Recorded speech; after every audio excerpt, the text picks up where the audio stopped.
Welcome to Body Talks Mind Lessons with Indu. Are you ready to hear real life stories from around the world how Body Talk system has helped heal trauma and brought vitality back to life? If yes, stay tuned and find out if this is what you have been waiting for. Hello, listeners. Welcome to Body Talks Mind Lessons. And today's exciting episode with Melia is going to tell us how she has taken her passion of energy medicine into all things around her. In fact, it has led to the purchase of a farm where everything is connected energetically. I'm really looking forward to hearing the whole story. Welcome, Melia. Thank you, Indu. It's lovely to connect with you. Yeah, absolutely. How are you today? I'm good, thanks. And you may even hear some farm noises during this interview as well.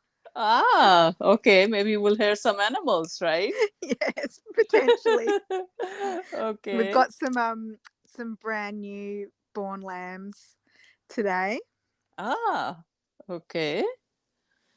And tell us, where in the world are you located? Where is this farm?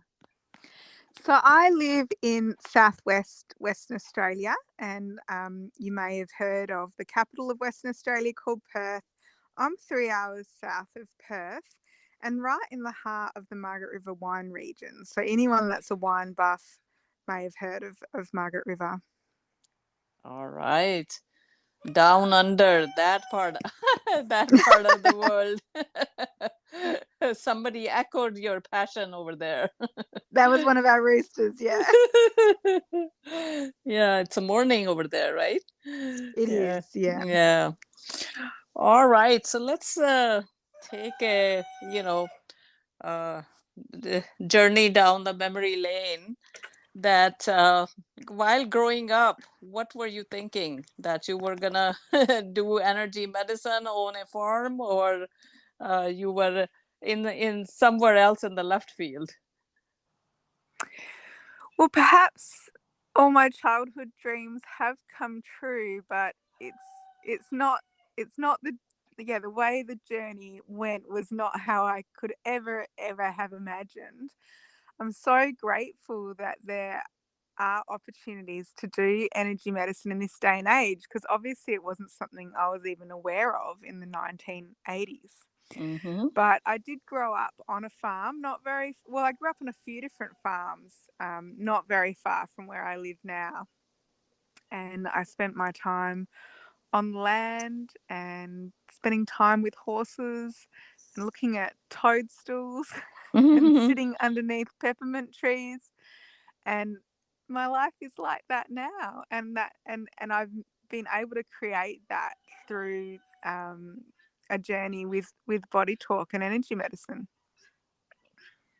Wow. So you started, and now again full circle around, you are back. Right. So how did the body talk show up in your life?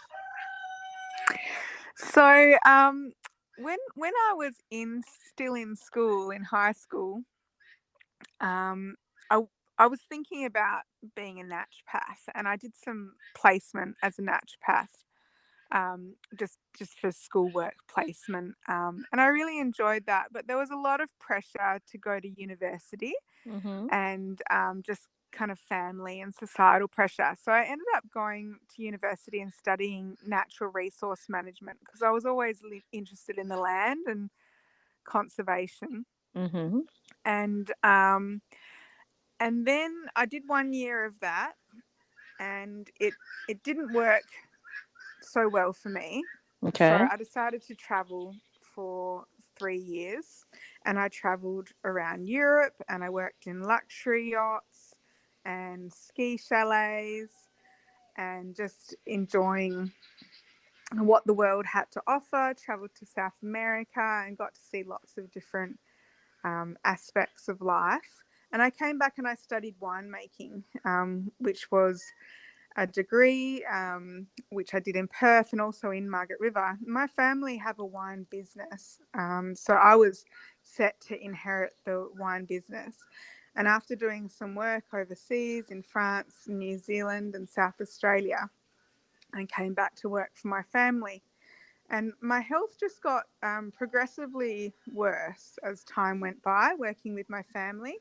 And after 4 years, I came to the conclusion and the truth that I couldn't continue what I was doing Mm. because my health was so poor. So I left the family business and I left working with the family, which was really, really difficult. And I took 6 months off to try to decide what I'd do. And that's when I came across BodyTalk Access for Animals. I was very interested in working with horses, which have always been a lifelong passion. So after taking BodyTalk Access for Animals, I decided I didn't really understand BodyTalk very well at all.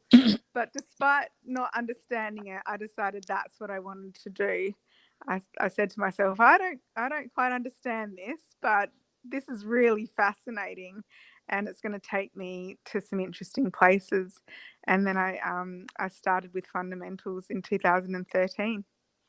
Mm. And then you became a practitioner in 2013 then? At the end of 2013, Okay. certified. Okay.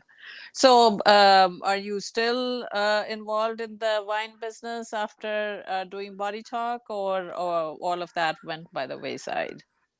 Yeah, so I have some conditions with my body which I've discovered over the past decade. So that means I can't drink alcohol, I can't be in high stress situations. So just the lifestyle I was living and that job, especially just with certain land management practices, I couldn't be involved with it anymore. So I stopped drinking alcohol in 2012 as well, Mm. Okay. which meant a lot of change of friendship networks also. Yeah, that's Yeah, right. People feel that you're not progressive enough, and what do you do in social circles? Hey, how come you're not drinking, right? You know. exactly. Mm. And like drinking, it's changed in recent years, but particularly in 2012, drinking culture is very embedded in Australian culture. Mm-hmm. It's a huge part of Australian social culture. So when you're not drinking, it can be quite awkward. But that has changed in recent years here in Australia. There's a big shift towards people perhaps taking a month off drinking or drinking less or stopping drinking altogether, which is really positive to see. My husband also stopped drinking 3 years ago of his own accord, and I'm really proud of him that he's done that as well. Mm. Well, not good for the wine business, No, family business. no. Yeah, it's hard to sell wine and to make wine if you're not drinking it, because it is something, to enjoy. It's something to savor, it's something to enjoy, it's something to have with food. So it's intrinsically, tied in with, yeah, enjoying having a good drink. So yeah, I just had to, especially from a body talk perspective, I actually just had to step away from that identity and rediscover who I was without all of that. But I would say that it was quite a difficult process, especially as it was so tied in with family. Yeah, so it's almost creating a separation from your identity. Almost, you grew up with that, and then comes a disruptive modality that says, no, that's you have to get away from it. So it must be very difficult. It was, and a lot of it was also about the land. So, because I was the eldest child and I was working for my parents, I was set to, inherit the land along with the Mm-hmm. business. So when I left, that opportunity also closed. So that was really difficult, particularly for many years. But 2 years ago, after quite a lot of internal and external process, we found this current property, and it did take a lot of energy and 10 years of manifesting. Okay. But we got there. We got there in the end. And the way it turned out, the innate wisdom just, it's all good in retrospect, but at the time to go through it can be quite a difficult process. So it took a long time to sell my other place. And then Okay. we were extremely lucky to get a rental. This was during COVID. And then we were looking for 10 months, looking solidly. And I think we would have looked at 50 properties, and we only put an offer in on one property out of all. We knew exactly what we were looking for. Mm-hmm. And it did almost seem hopeless. So I was very close to kind of energetically giving up. But we visited the property next door here, and we looked up the valley, and we said to the agent, "What's happening next door?" And he Mm. said, "Well, there's an option by a friend of the owner that may go through or not on Sunday. So call us on Sunday, and we'll see." So to put this in context, everyone in the whole world suddenly wanted to move here, and the prices were going through the roof, and it was like a cash bidding war. Mm. So we got to have a look at this property before anyone else, and luckily it had an asking price. So we looked at it for an hour, and then we put in an offer on it. And 2 weeks before we came here, a song had come through to me. And are you familiar with that band, Jamiroquai? Not really. So they're an English band from the Okay. 2000s. Okay. And they have a bossa nova style song called, I think it's called This Corner of the Earth. It may have a different other name, so people can look it up if they're listening. Mm-hmm. But the lyrics are, "This corner of the earth, it's like me in many ways. This corner of the earth, I could sit for hours and like watch her displays." So this song came to me through my mind 2 weeks Mm. before we looked at this property, and when I looked up the lyrics, I just started crying. Just I was just Mm. bawling my eyes out, because I was like, I just want a place. I want to find a place that wants me as much as I want it. Mm. And that emotion was just so like raw and visceral. Anyway, when we came here to look at the property, I said to the agent, "I just want to go down into this valley, which is kind of swampy, and walk through these trees." And as soon as I walked through these trees, these tea trees, the song came to me, and I knew that I was home. Mm. Amazing. That is amazing story. Wow. And there is another couple of parts to that story as well, because at my last place we had a jarrah tree, which is a big solid tree here, a beautiful hardwood tree. Mm-hmm. And it was a dead tree, but it had grown like in a vortex, so its trunk was spinning around. And we have a dead jarrah tree here that's very similar on this property. So we saw it, and we gave it another red tick, another tick. and then Yeah. and then a few weeks before we came, like even looked at this place, I said to my husband, "I feel like I'm doing all the manifesting. Like, what do you want? We need to do this together." And he said, "Well, this is your dream, and I'm supporting you in your dream." And I said, "Yes, but you need to be specific. I need your energy on board." And he said, "Well, I guess if I wanted something, I'd want a dam, which is like a, mini lake. I'd want a dam that was blue and shaped like a lap pool, something I could swim in." Anyway, Ah, when we visited this property, it had exactly that. wow. Wow, wow. So Nice. we needed, it was the synergy of our energy together that brought us here. And you got the price that you wanted to pay, right? Well, it was an asking price, and we had to pay that. And with the law here, they technically have to take that, or Oh. if they don't take it, they have to pay the agent fee, which would probably be about $40,000. But I was a little bit uncertain because there was a bit of healing around this for me as well to do with real estate agents, because Mm. the market was so hot that they could have withdrawn it off the market and paid the agent fee and put it at offers and still probably gotten more. So the price that they had it at was still quite a lot, but reasonable for the market because the market was so crazy. Mm-hmm. But the person that sold my other house was involved with the same agency, and he got himself involved. And I had to trust him and trust that things would come through. And they didn't get the paperwork back to us for 2 weeks. I really had to sit very deep into that trust and probably heal, quite a lot of like mistrust with people, but it eventually came through. So we're very, very fortunate.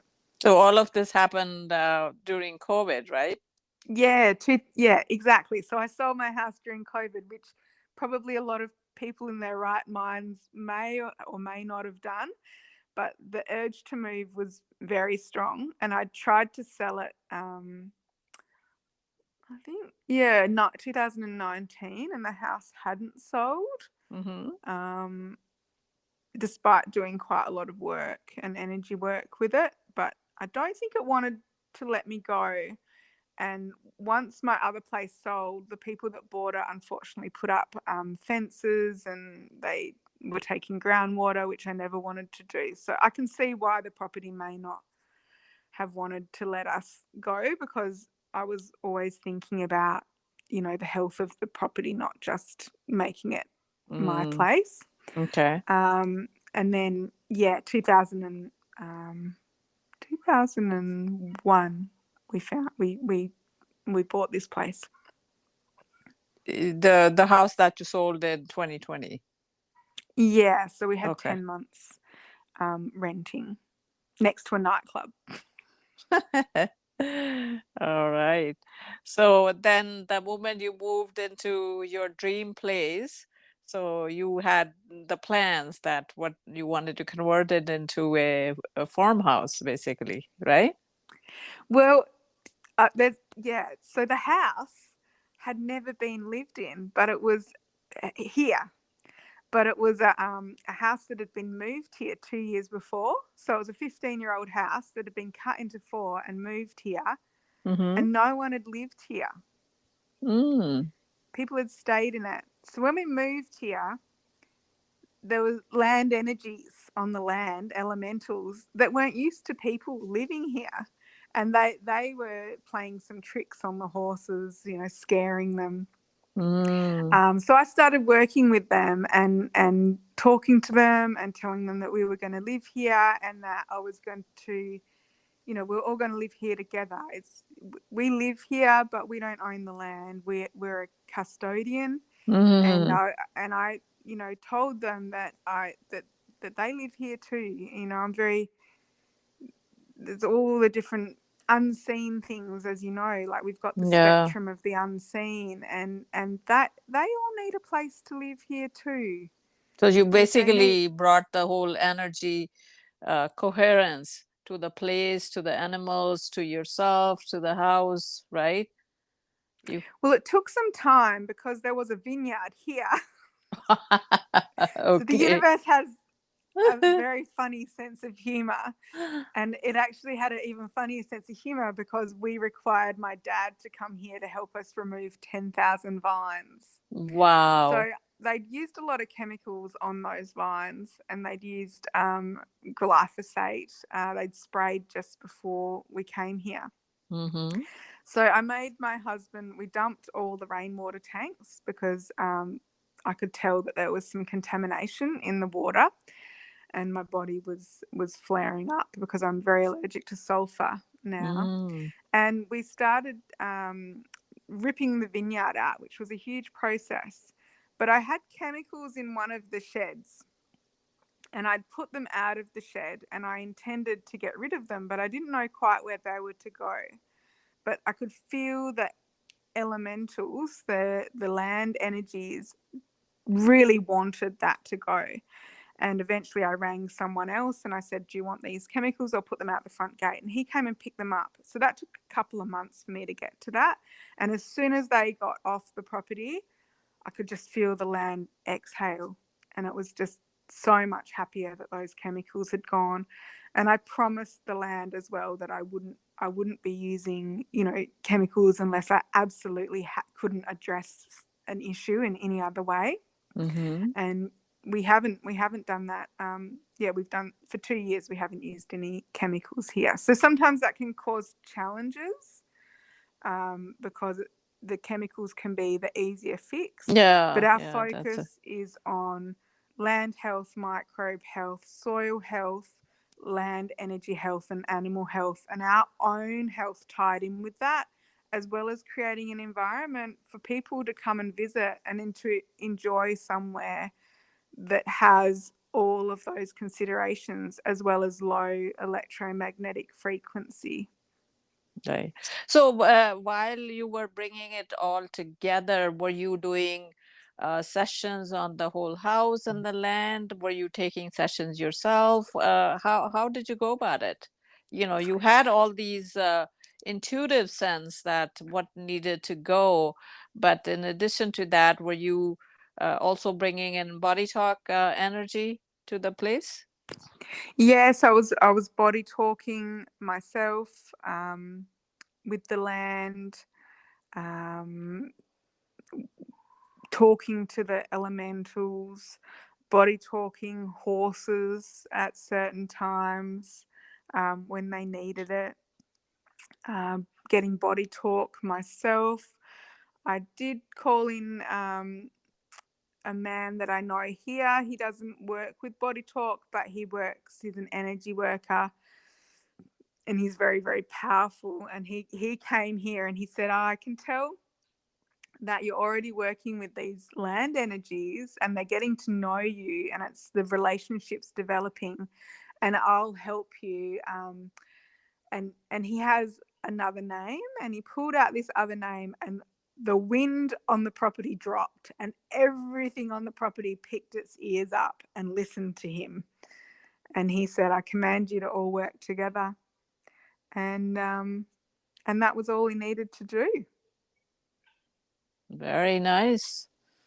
Very, very well done. So you have been living the dream now for 2 or 3 years, right? Yes, and there hasn't been challenges, but I think so many people have this dream. I come Mm-hmm. across a lot of people that say, that is my dream. But when I start talking about the work involved, no one really seems very interested in the work involved. And there's a lot of work. So I don't know if I'm going to go on about that because I don't think people want to hear it. But it does require a lot of financial and physical work to, especially to bring a property back to life. So we are putting cover crop, green manure cover crops on our fields to help bring back like the soil structure. So certain plants can pump sugars into their root systems and help the soil kind of be able to hold better water and to have better microbes. And then we're using the sheep that we have to graze the land, so they're fertilizing the land, and the horses are doing that well. And then recently we had a problem with some insects. We were recommended by 2 consultants to spray chemicals, Yeah. poisons, which would have impacted our bees because we have some bees. So we researched what that recommendation was, and we decided that wasn't correct. And we have another consultant, and he recommended improving the plant health. And so we've recently sprayed out molasses and other trace minerals to help plant health. And then at times I do use body talk for plants, particularly the roots to leaves tapping, which is similar to cortices. Mm, okay. Hmm. Wow, you have Done a very creative job with the body talk, right? Starting with the animals and now with the plants. Now, tell me some details. How does a body talk for animals feels different than working with humans? So, body animals. I got involved with Body Talk to work with animals, Right. and it was quite a process because obviously Body Talk for Animals has gone through its own journey.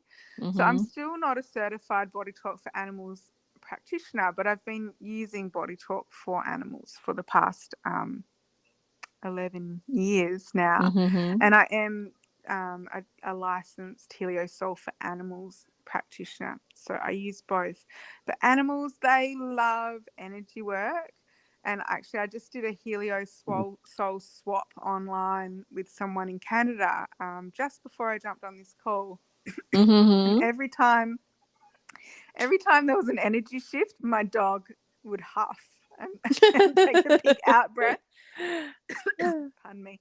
And then at one stage he did a big yawn and a big licking and chewing. So it is really useful to know quite a bit about animals and particularly calming signals so that you can notice when they are processing the energy. And they also like you to move quite quickly, similar to if you're working with children. I remember working with a cat many years ago, and I was actually working on its owner, and the cat, well, its caregiver. The cat jumped up on the person and went to her root and her solar plexus chakra, and basically just let me know that the cat actually owned the person. And then the cat went away, and then I did the formula, and the cat ran straight back into the room when I was ready to tap out the formula. And it jumped up on top of the person and it said to me, "Oh, thank goodness. I, thank goodness you've taken forever." And I tapped out the head and the heart. Back then, we just did the head and the heart, Yeah. and tapped it out. But yeah, working with cats is very humbling. They are just absolute masters of energy. But I've also used Body Talk over the years with my horses, and I would say that although it's cost me a lot in education to learn through Body Talk, they have saved me a fortune in vet bills. Absolutely. Just Mm. being able to address things with body talk, particularly using fast aid. Of course, I'll call a vet if I need to, but often I will use Body Talk and wait and see what Body Talk does before I call the vet. Mm-hmm. If there is a little window there, and many times the horses have responded very positively. So I have one horse. His name is Shaman. He gave himself that name, and he's been lame since he was one. So sometimes he will be so lame that he can only walk on three legs. Now, if you're a horse and you lose use of a leg, normally that means death. It's very, like they Yeah. say, no leg, no horse, no hoof, no horse. I'm not sure if you can hear all of my poultry in the background, but they've been coming up to the house and making sure that their presence is known. That's guinea fowl in the background. Anyway, so this Christmas, the day before Christmas, Shaman couldn't walk for more than a 4 meter circle. Now, I've been keeping him going for 7 years with Body Talk. He's a very energetic horse, and often if he's on three legs, I'll do fast aid or Body Talk him, and he will be able to walk properly with four legs within an hour, or if not the next day. Oh, So on wow. Christmas Eve, when he couldn't walk at all, his hind legs weren't really working at all. I thought, well, this is time for this. This is probably his time to go. So I was preparing to have him put down, and I did some body talk on him, and I also asked some other friends that do different forms of energy work. They're in California, and another one's in Colorado, and they did some work on him as well. And within, I think he was lame for 4 days, but then all of a sudden he just started walking again Hmm. perfectly. And now he's been completely fine since then, and he's not going anywhere by the looks of it. Saying that, on New Year's Eve, my 13-and-a-half-year-old dog, she started bleeding from the mouth.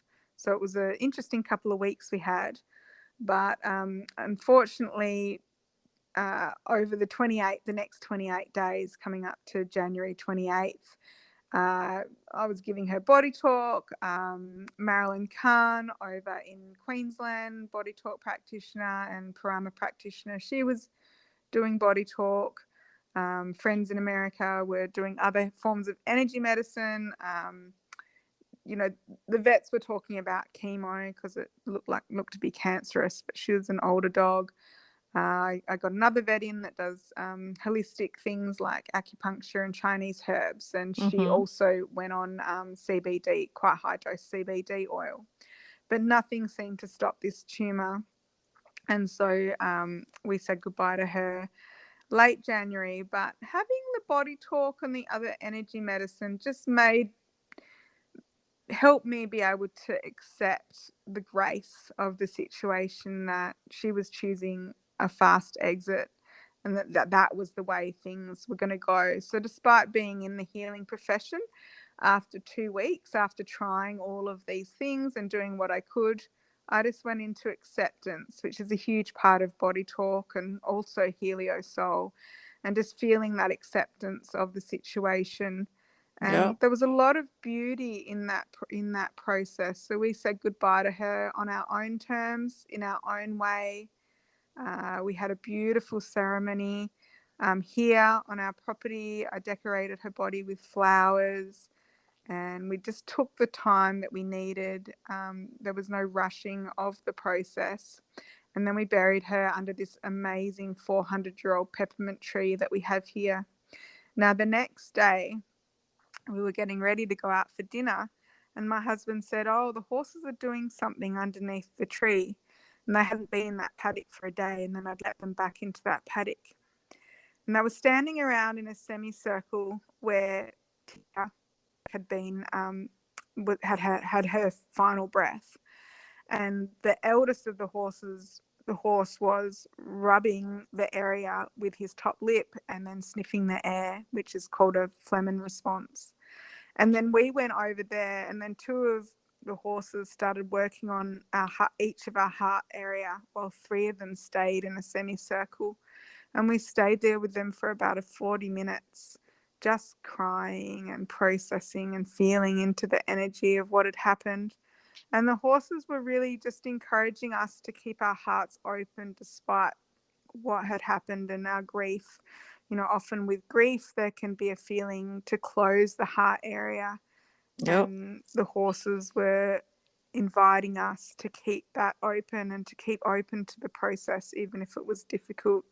I've got photos and some video of the experience Yeah, again. absolutely. Mm, I feel like I'm there with you in that farm mm, and watching this whole process unfold. These are just amazing things you have observed with animals. Actually, it reminded me of one of my sessions. I had this eye surgery, and I was suffering quite a bit at that time. And when I went for the session, this practitioner had a cat, and the moment she started the session, the cat came and sat on my stomach, and the cat would not leave until the session was done. And mm. I could literally feel her warmth, like somebody was giving me a hug and giving me encouragement that, okay, take heart, and you will come out of it. So it was, I mean, usually I don't have any pet animals, so I didn't know how to respond to this cat, but she made me so comfortable. She her warmth was, so nice during the session, and I really felt good. So that was the first time I started understanding that how animals feel the energy, especially cats. So, and now I have heard all these stories from you, amazing stories from you. That's beautiful, to observe energy in action. And that's such an amazing thing, because the animals, they just feel and respond to the Mm-hmm. energy. So it's so much that we can learn from them, um, as practitioners, because none of their belief systems are getting involved as such. They're just feeling and giving us feedback about the energy. Yeah, I've learned a lot from listening to the animals, and the horses have taught me a lot about energy and working with energy. And I'm still learning. It never ever stops. Yeah, very well said. That if we keep all this, belief systems and all this filters that we put on our senses and on our system, the healing can start happening right there. And then Mm. you channel the energy, and all of that healing can happen a lot faster. And I notice with the horses, because I'm trained in equine assisted learning as well. And when we're kind of more in our ego and our belief systems, they will play back different patterns to show Oh, us okay. things. But then when we stop and we're more connected with that innate wisdom side of ourselves, that's when we can have this interconnectedness. And right back when I was learning body talk and learning mindscape, my horses would all be meditating together, and they'd be connecting on a certain frequency together. And I asked them if I could be invited to connect into that frequency with them, and they have let me at different times connect in with them in that frequency. It's very hard to put it into words. It's very much a feeling thing.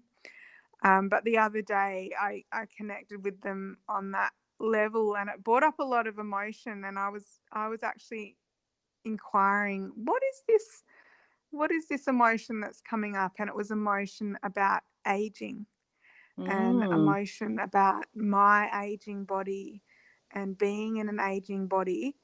And then also looking at my horses' aging bodies, horses that I've had since they were young, like 2 and 4, and now they're 14 and 15, and there's problems starting to show, in their bodies.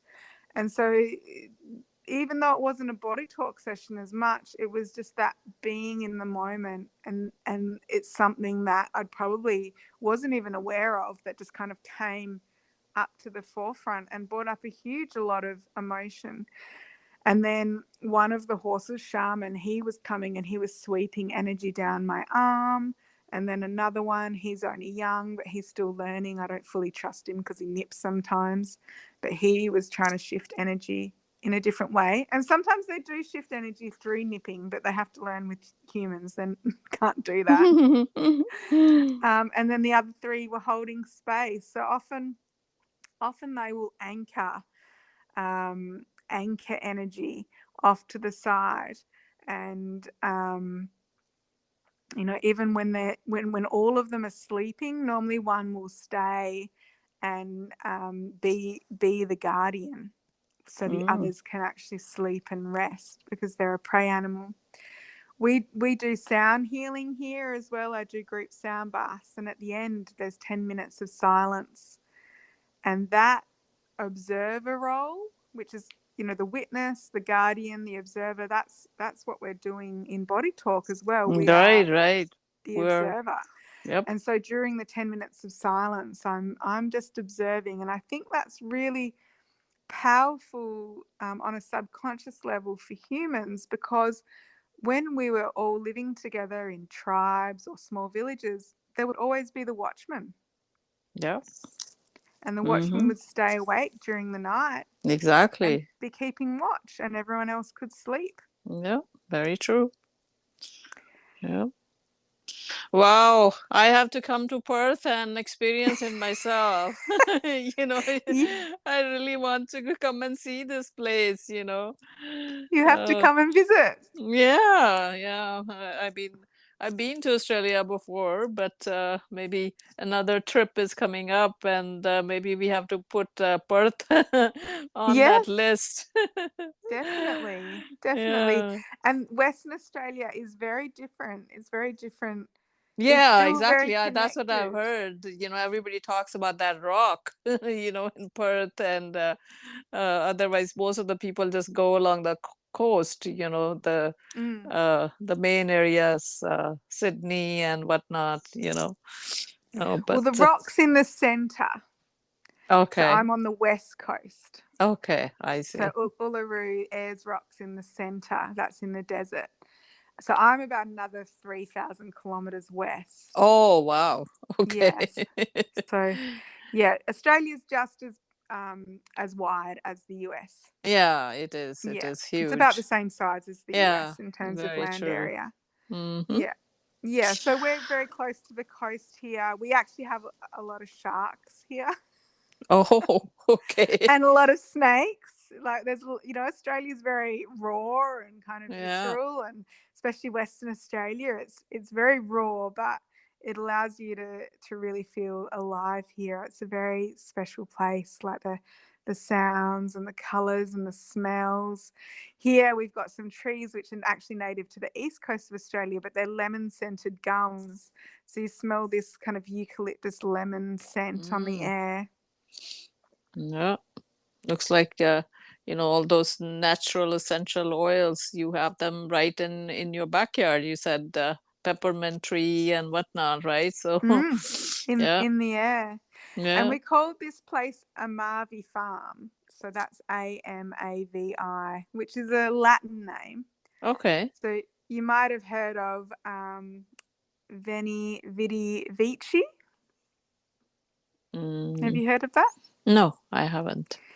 So Veni Vidi Vici is what Julius Caesar said after a big long war. I can't remember Oh, exactly okay, who it okay. was, but I it see. means I came, I saw, I conquered. Yeah, I have heard that part. Yeah.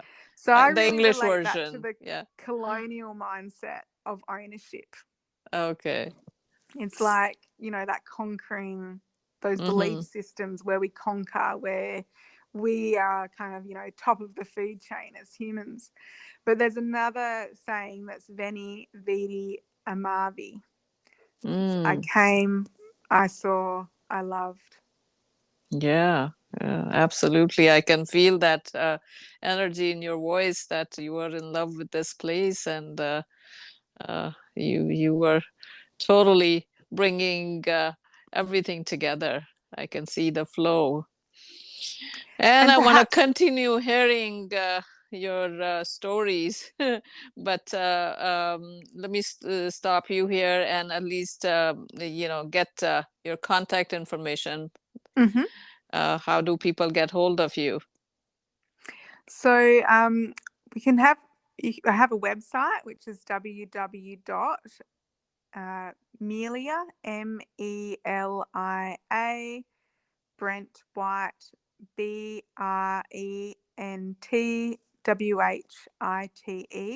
So just BrentWhite.com. like your name. Just like my name. Yeah, Okay. .com. And then I also have Amavi Farm on Facebook and Instagram, and Melia Brent-White Inner Equilibrium on Facebook and Instagram as well. All right. Yeah. Okay, my dear. This has been a beautiful, beautiful talk, and I congratulate you that you have realized your dream, and you are in touch with nature, animals, and your own, you know, the natural beauty, right? So you looks like you have the perfect world that you manifested after many years, right? It takes work. So, is there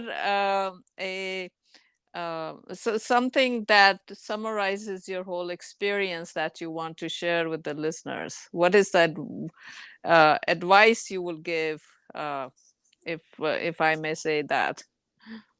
Can I say two things? Sure. So the first one would be that the process of rebalancing our environment also rebalances ourselves, looking at that interconnectedness. And as I'm healing the land and the animals, they're healing me. It's the process of putting ourselves back together through reflection in the environment, which is really, really powerful thing. And just to look at the environment and look at all the different levels of interconnectedness, like, if you're a body talk practitioner, just expand to that really wide vision and take everything in, and, as well as the plants and the planets and the universal consciousness as well. And the second thing would be, even if it takes 10 years, don't lose sight of your dream. Ah, I love it. I love it. Hold Well, fast. yeah, hold tight. Yeah. Yeah, and the universe has its own time. We sometimes get impatient, and we want things to come around, and then the universe says, no, you're not ready for it yet. This is not the right time. So it comes when it is the right time. So that's kind of what you're saying. So, Exactly. Malia, this has been a beautiful, beautiful discussion. Once again, I thank you for coming on my podcast and enlightening us about so many things that are in nature and about healing and how, we interact with our inner world and it reflects on our outer world. So thank you very much for all you are doing for the universe. And until we meet again, I will let you go for now, Malia. And My pleasure. thank you very much, listeners, for being with us. And we'll come back with another wonderful episode of Body Talks, Mind Listens. Bye bye, Malia. Thanks, Indu. Thank you, everyone. Yes, bye. Bye.